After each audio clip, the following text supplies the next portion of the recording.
On ne voit pas, ça s'arrête comme ça. Et on va fermer les bureaux. Je ne sais pas.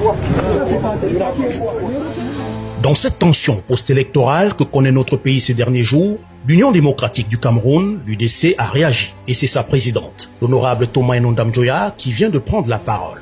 Une parole forte, qui résonne comme un appel à la conscience nationale. Dans un communiqué sous forme de déclaration, elle dénonce d'abord ce que beaucoup pensent tout bas. Notre système électoral est malade, profondément malade. Il est conçu, dit-elle, pour entretenir le déséquilibre, pour maintenir certains au pouvoir et exclure les autres du jeu démocratique. Parler d'élections libres et transparentes, dans ces conditions, serait relever de la fiction. Le processus électoral au Cameroun est, selon elle, verrouillé, cadenassé et la vérité devient une variable politique. L'UDC refuse de cautionner ce qu'elle appelle un simulacre d'élection.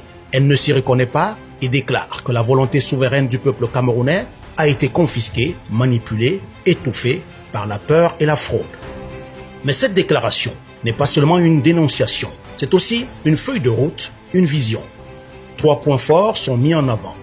D'abord, la nécessité d'une refonte profonde et consensuelle du code électoral pour instaurer enfin un cadre clair, juste, équitable et conforme aux standards internationaux. Ensuite, l'exigence de la publication immédiate et authentique des procès-verbaux des bureaux de vote en présence de tous les acteurs, partis politiques, sociétés civiles et observateurs indépendants. Enfin, l'urgence d'un véritable dialogue national sur la gouvernance électorale pour restaurer la confiance du peuple et la légitimité de nos institutions.